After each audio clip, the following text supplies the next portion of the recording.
Hello and welcome. I'm Daniel Hall, Executive Director of London Cycle Link, and this week's webcast is called Two Wheels and Third Places. It's a nice sunny day out there, so if you are inside watching, we appreciate your time even more today. Luis, I think you've got some announcements for us, so I'll pass it over to you. Thanks, Dan. You know what? This is our fourth episode, and I think I'm starting to get more, comfortable with doing this. So let's go to our quick announcements. Today started Together Ensemble, a national conference here in Canada about the Sustainable Development Goals, and that's why we're using that background. Just a reminder that cycling is very much aligned with at least 12 of the 17 Sustainable Development Goals. The conference is today and tomorrow, and it's a free event. Togetherensemble.ca if you want to register and watch. The second announcement, like I said, today is our fourth episode, and you can find our list online on this address. You can pause and write that out, or you can just go to our YouTube channel, London Cycle Link, and check it out. This episode will be on that channel, on that playlist as well.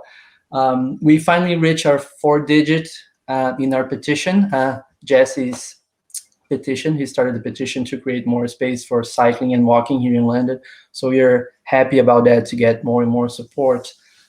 This morning we had our online reading. The recording will be available at the sharetheroad.ca website with the reading.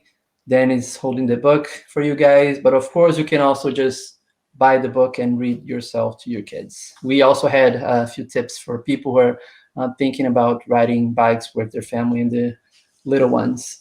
And of course, we're trying to collect a lot of that kind of information in our website. So you can take a look on this link right here on our website. You can check out all the information and all the references that we're using during these episodes that we are doing here every week. We're trying to do this every Wednesday around 3 p.m. So stay tuned. Then? Yeah, the one last announcement that I want to share with everybody is today is the International Ride of Silence, and the Ride of Silence honors those who've been killed while riding a bicycle. There's no group ride this year, but if you would like to go for a ride, go visit a ghost bike, a white bike that's somewhere around town where someone has unfortunately been killed. Please use the hashtag Ride of Silence 2020, and that's a way that the online community can participate together to honor those lives who've unfortunately been killed on the road. To change gears a little bit, though, we want to invite our guest onto the show this week. So our title for the week is Two Wheels and Third Places, and we've got the third place expert, Steve MacDouell, here. I've had the privilege of getting to know Steve for a long time. We kind of knew each other all the way back to high school, I think. Played on the same soccer team at one point, and now I get to even see you in your third place sometimes. You're there a lot more than I am, but I get to run into you there. So, Steve, tell us a little bit more about your work, though, and how you've come to start thinking about third places. Sure. So, like a lot of people who do community work, I have a main hustle and then lots of different side hustles. So the main thing I do in terms of work is I'm a professor at Fanshawe, and I teach writing, communication, and history there. And then when I'm not doing that, I started with some friends this little collective of folks called Good City, and we try and do different place-based work, from starting a publication a year and a half ago called The Localist, to doing different little kind of micro-urbanism projects around our city, and sometimes outside of the city as well, partnering with different folk. That's the kind of work that we get up to and really enjoy doing, very kind of place-based projects. When I'm not doing those things, I get to write a bit about some of this, talk around the intersection of place and people and context and placemaking. And so I write over at Strong Towns every once in a while when I get the time and some inspiration. That's often where you can find that. And then just, in terms of interest, being a part of my neighborhood here in London, Woodfield. So I'm in West Woodfield. And so that's where a lot of, this kind of place interest has come from, has been living here. What was the second part of your question, Dan? I'll ask a different or in a better way, but Steve, I've never heard Woodfield referred to in the West and the East. That's the first time. I didn't know there was a border and a division there. I thought it was a kind of a cohesive whole. Yeah, I almost think it's because when I first moved to Woodfield, so West Woodfield being like right near the park, right near Victoria Park, and I was talking to someone from Woodfield, and they said, oh, that's like West Woodfield, almost as if it's not really Woodfield, but it definitely is. My street sign has Woodfield on it, but yeah, I'm in the west far reaches of Woodfield, and so yeah, we're out there. So this week we titled the webcast Two Wheels, which I think most people understand. It's bicycles, London Cycle Link. We're all about cycling. But third places, can you help us understand what are they and why are they important? Sure. So a third place is a space that's not your work and it's not your home. So it's a third place, but it's also a place where there's some level of social connection going on. Sometimes these spaces are free spaces. Think of the library being a great classic example of a third place where you can go and linger. And the library is one of those, these beautiful gifts to our communities in the sense that you can linger without any pressure for buying anything, which is such a rarity anymore. And that kind of capacity to linger and to be known and to be seen, and the programming that the library puts on, the level of connection that occurs in a place like that. It's not your work, it's not your home, but it's this third place where kind of a commons is formed. And then there's also paid third places, or places where you're going to contribute financially. And a good example of that many of us frequent are coffee shops. Right? Again, not work, not home, but a place that if you turn up enough and linger in enough, you're probably going to find some level of social connection. At bare minimum, Susan Cain wrote a book called Quiet. Maybe you guys have heard of it. Something like Quiet, the Power of Introverts. And she talks about her coffee shop experience as, being together alone. I believe is how she phrases it. So she loves working out of coffee shops because she can be together with people, but also alone in her work. And she likes that kind of combination. It's invigorating. And I find the same thing. I like being together for the purpose of connection as well. Maybe that's the extroverted side of myself. But I think these places really matter. I think they've historically mattered to our cities. You look at, beer gardens in the 30s in Germany, or you look at, revolutions that have taken place throughout history. Oftentimes, if a state wants to shut down a revolution, you got to shut down the coffee shops because this is where people gather and where ideas are exchanged and where revolutions can break out. That kind of free space. And so I think they've historically mattered, but I would also say that they matter now for a number of different reasons. Your everyday local coffee shop, I think matters because people want to be seen, heard, and known in small ways and larger ways. And the ways that I've met my neighbors mostly has not been going next door and knocking on their doors, but frequenting the same places over time. And so my local cafe is Locomotive, and so I'm there. Outside of the current moment we find ourselves in, I'm there almost every day, even for a few minutes, sometimes for an hour or so. And over time, I've got to know my neighbors through that. And, I think part of us, we want to become known characters in our neighborhoods. We want to become a part of the story of our neighborhoods. I think third places can help kind of place us in a particular geography. I also know from experience that over time of turning up and being connected, good ideas kind of for the common good of the neighborhood can really burst forth. Right? As you get to know the people you share proximity with, and you're doing it over a nice caffeinated beverage or a tasty, weedy beer, whatever it might be, over time of that kind of presence, good ideas can be formed by the people who actually share the same geography. And so the hope with a third place, like a locomotive or like a local pub or like a library, whatever that third place might be. Community gardens can be third places of sorts, parks. I think if you turn up to parks, and we've had this experience as well, turning up to parks enough, you start to see the same characters around. And that kind of commons begins to be formed. And over time, I don't want to overestimate you turning up to a cafe and now you're collaborating with your neighbors. But if you turn up enough, the same people turn up enough, over time, that kind of through osmosis, good ideas begin to be formed. And the last thing I would say is, I think we want people to be attached to their neighborhoods and cities. I think we want people to stay in London.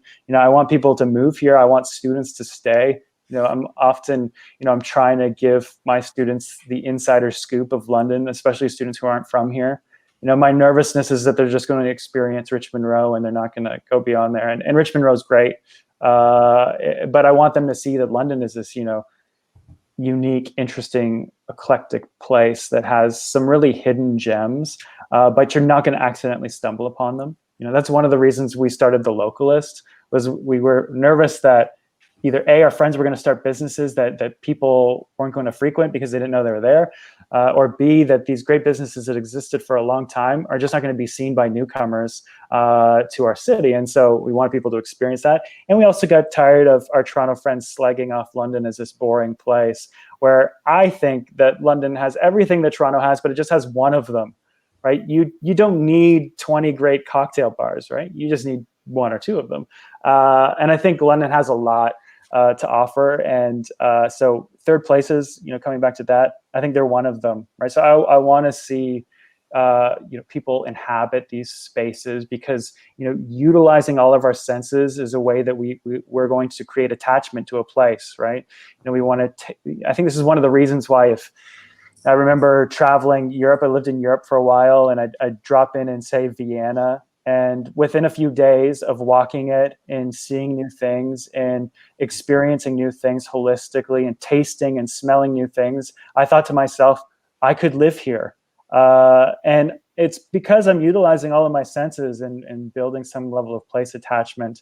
And I think we all, Londoners, we long to see people become attached to our city. We don't want to see them go elsewhere. And so I think third places can play an important role in building up place attachment, right? You turn up, you experience it with your whole self, and that over time, cumulatively, the impact is some level of attachment that you're not as tempted to uproot. Steve, I like the way you expand the concept of public spaces. Usually when you're talking about public spaces, we're thinking about the free spaces, right? Like the parks, and like you mentioned, the library. And there's a book called Palaces for the People. I don't know if you heard. I think it's I loved it, yeah.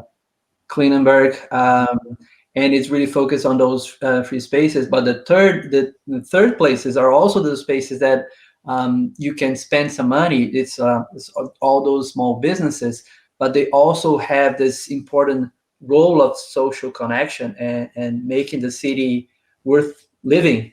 And I think this touches a little bit on the economic side of things.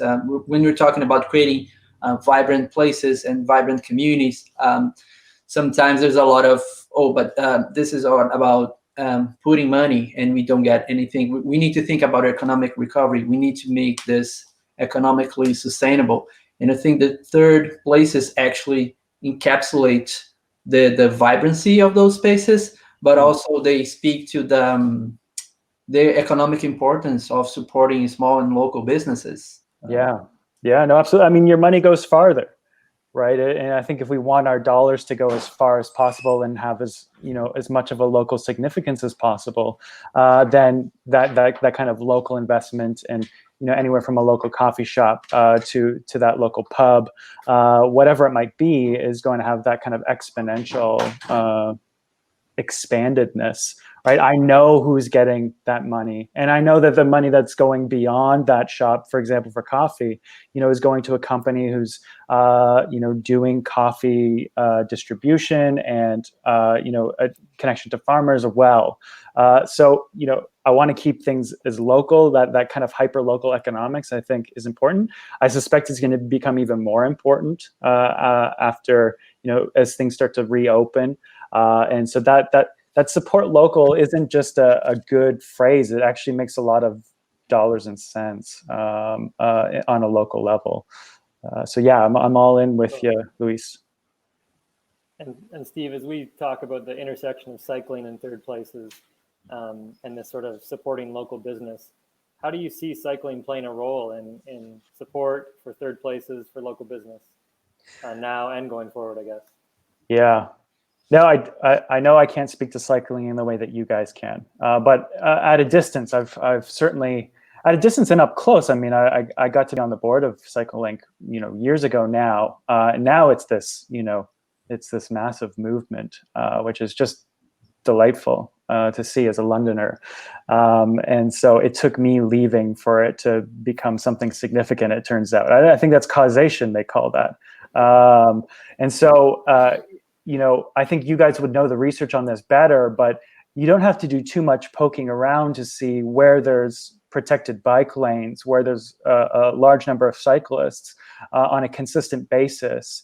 We see bumps in retail. And third places, we need people to inhabit them, and just the ease of a bike to jump in and out of places, not having to find a parking spot. And then you pair that with cycle tracks along kind of main corridors of retail, that works out in the retailer's favor. And I think if we want some of these spaces to stay in business, we need as much foot traffic as possible near them. Foot traffic paired with transit stops. All of these things cumulatively add up to more thriving people-centric places. So on a local level, that's certainly what I'm hopeful for. Is and I know that even in places where this has proved to be the case, think about even Amsterdam. There was historically, there was resistance to cycle tracks and to taking away parking for retail environments. Now they would never ever take that back and go and return to days gone by. And I don't think London needs to become Amsterdam, but I think the research is pretty helpful there to say that cycling along main corridors where there's retail, where people can spend money, is helpful to those retailers. And so that would be my more economic push for it. I mean, obviously, cycling has lots of perks, including health and cost savings in terms of cycling versus car ownership. Those all things cumulatively matter. But in terms of third places, I think having and I'm excited for the Colborne cycle track to continue, because that's helpful to my local third place, right? That's on the corner of Colborne and Pall Mall. So yeah, I think cycling infrastructure is helpful to retail environments, and so I want to see people frequenting these places, which means I want to see cycling as well, becoming a more significant presence in our city.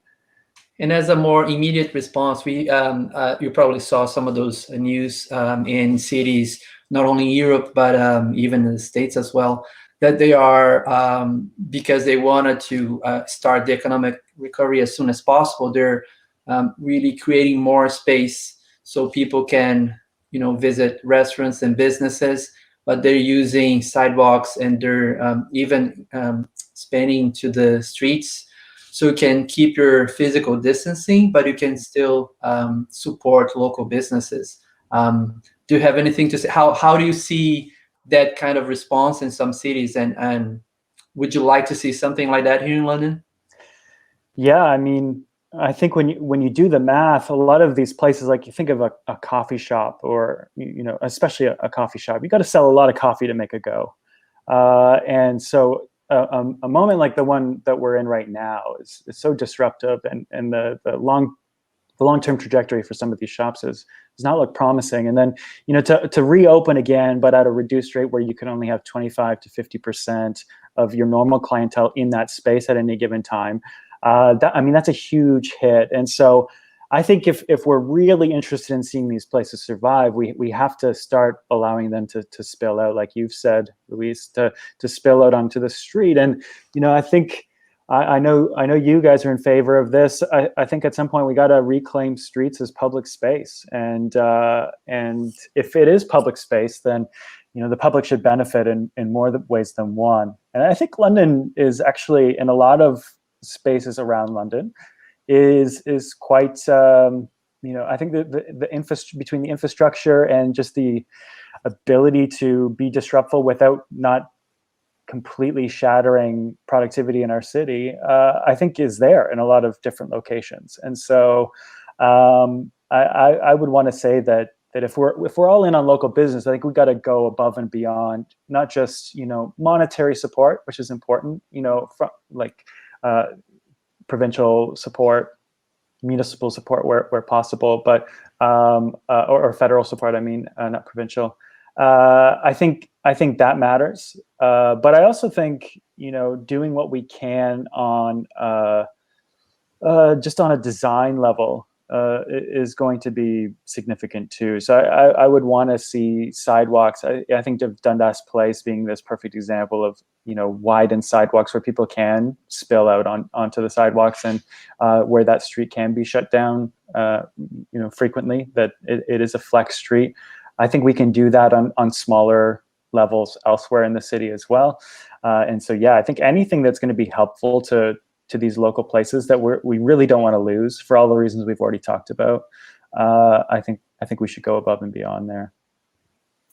Yeah, Steve, I think one thing you've sold so well is the importance these places play in our city and in our collective lives. And so going above and beyond the financial subsidies makes a lot of sense to say, like, these places matter, let's help them thrive. I think that goes so far. One of the things that you've also done really well is in your other writing and whatnot, we haven't talked a lot about it today, is when you've got these big ideas, we can't just leave them as big ideas. We have to find sort of small acts to sort of move the needle a little bit. So when we talk about thriving third places, a city that encourages them, communities and neighborhoods that support them well, what are some small steps we can take, not just as a pandemic response, but just some small steps as a city that we can support these places, things that you would, if you could imagine the future you want to see, small steps that people can take or even that the city can take to encourage and support these businesses and third places? Yeah. Yeah, I mean, I think the small steps is really where it's at, and for lots of different reasons. My temptation is to think big very quickly, to scale up very quickly, and eventually that can often for me lead to some form of apathetic inaction because the ideas just get too big too quick. So those small acts I think really matter, Dan. And so, yeah, thinking small. I mean, in this moment, as things start to open up, I think we got to go all in on supporting when we can. And if we have capacity to do that.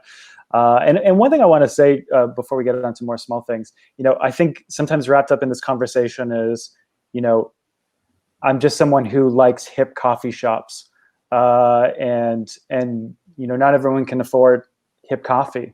And fair enough. And I was really sad to see on Dundas Place when McDonald's went out of commission, went out of business, because that's a third place. Like, McDonald's, you're not getting as much of the local investment because, obviously it's this, international company.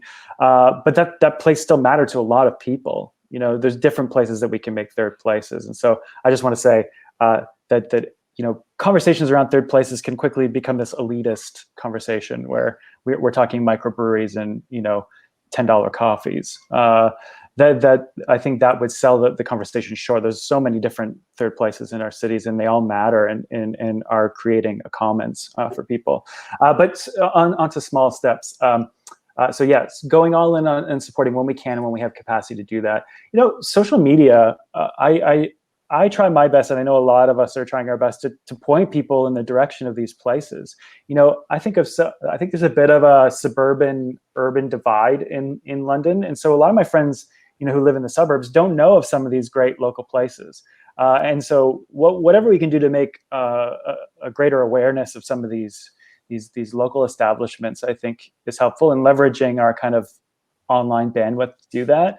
Kind of breaking through the noise with that, I think is very helpful. And it means a great deal to the people who are toiling and risking much to make these meaningful places in our city. So I think, leveraging online bandwidth can be helpful.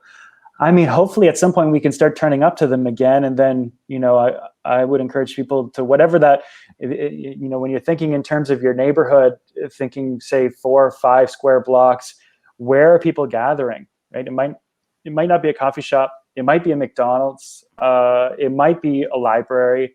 It might be a local park or a community garden. Where are the people gathering, and then turning up there and being supportive in whatever way you see fit, I think will matter a great deal as well.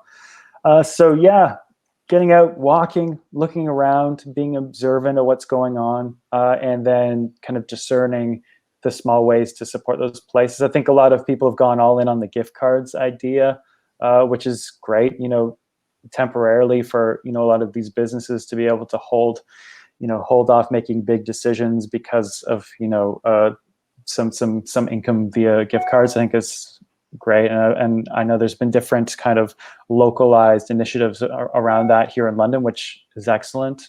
I hope that's helpful to those businesses. I hope it's enough to keep them, in place. But yeah, those are some of those are awfully obvious. But, I've often wondered if I had the capacity and brains, some kind of app that would kind of track local investment, like, track where your money's going either locally or beyond the local. And so, I know Britt and I, my partner and I, we try and support all of the businesses in our neighborhood at least once, right? So even if it's not something that we're not terribly drawn to, and maybe even if it's something that we don't think is going to work long term, sometimes you just know there's going to be the odd business that pops up and it's just not going to work. And you've seen businesses like that happen. It doesn't work. We still try and spend money there at least once. And it'd be nice if there was a way for people to kind of track their local spending, and some kind of like passport of sorts of local spending. It might even exist for all I know. That's Britt's idea, not mine. Like most of her good ideas, I steal them and make them my own. But I think that idea of like trying to figure out ways that if it can be spent locally and you have the capacity to do so, and it's not going to destroy your quality of life, or you're not going to have to sacrifice too much for it. I think that those kinds of decisions on a small level really matter, because when you buy that book from Brown and Dixon, I mean, you can actually get to know Brown and Dixon, which is just kind of an amazing thing that often there's a distance between the buyer and the owner, and there's not in a lot of these local scenarios. So that's I think can be really encouraging for people.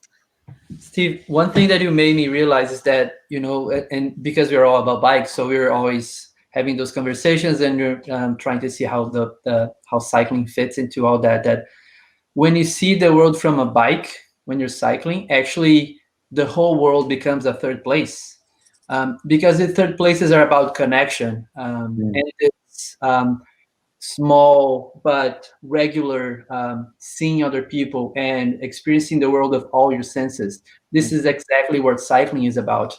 And and of course you need to have other people walking and cycling, right? If you're the only on your bike and there's just a line of cars, you don't have the connection.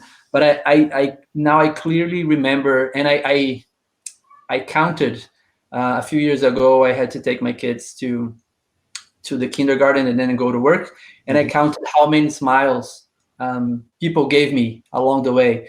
And I don't remember exactly the number. It was like 25, 30-minute bike ride, but it was something around like 12 to 15 smiles. And those were people that I started to see almost every day on my bike ride to work and to school.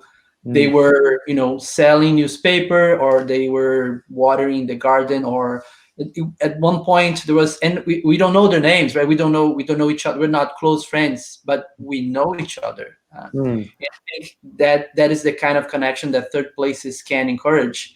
And you just made me realize that it's not those public spaces that you go to, or those small businesses that you go to, but if you actually create a city that is bike friendly, the whole city becomes this third place. The streets overall they become a place. Yeah. So thank you so much for that, for this beautiful insight. Yeah, and I think that's one reason that we should be resistant to becoming overly dependent on cars. It's not just for the environmental reasons. It's not just for all of the reasons that you and CycleLink are just very insightful around. But it's also because people are being deprived of experiencing their city in really kind of holistic ways, right? You think of the design of a car and the speed which you drive it and the attention needed to drive it somewhat safely. And any kind of place attachment in the places that you're blazing through is essentially removed, right? Bikes, I think walking is the kind of the apex experience, but cycling is next to it, right? There's still attention, of course, especially in our city. You've got to be attentive if you're on a bike, but that the design, the ability to get on and off, the ability to kind of peruse the nooks and crannies of your town. I think that kind of the gift of cycling is place attachment, right? I think that's another reason people go to Europe. They get on a bike, and they start cycling around Amsterdam, and all of a sudden they're like, oh, I could live here. Again, they're experiencing something holistically, and that utilization of the senses is building this kind of attachment to that place, and that can happen in London just as well as it happens in Amsterdam. And so, yeah, I know you folks are talking about doing bike tours. I've done bike tours in the past, getting people on bikes, helping them cycle around the city safely, but also showing them some of the nooks and crannies on a bike. There's something that transpires there that's just really meaningful. And then when you see them again a few weeks later on their bike, exploring these same things themselves or with others, I think that's just a tremendous gift we have in our cities to be able to cycle in them and become more attached to them. Steve, because we don't want to make those conversations too long, I think we can start wrapping it up, and we always have a few final questions. So Dan, would you like to lead us into our final part of our chat here? I mean, I guess one thing that we always like to ask or talk about at the end is how can we help each other? I think in general we are supportive of the same things. We want this vibrant city, and it has great choices in transportation for cycling, for walking, for busing, and for driving. Quite frankly, it all should be good if it's in balance. And a local business, a thriving local business scene, and public spaces in general, not just local business, but libraries, parks, the Dundas places of the world, the streets that are shut down, make a city vibrant. And so, the big question, I guess, is how can we support each other? How can London CycleLink play a role in helping that vibrancy come? And any sort of final thoughts you have for this conversation would be great. Yeah, well, I think what CycleLink does particularly well is, while your emphasis is strongly on cycling, I think it's clear that you want a better city, better designed city, and that in that scenario, I think everyone wins, not just the cyclists. Right? I remember having conversations long ago with you guys around, why in a car-centric city would you not want more people on bikes? Because that means less people on the roads, less traffic for you.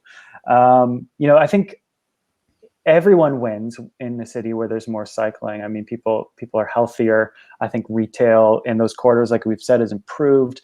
There's a lot of benefits to it. And so, I think you're already doing this, but I would just encourage you to continue to see that holistic picture of city building, that cycling plays a role in that, a very important role and often unnoticed role.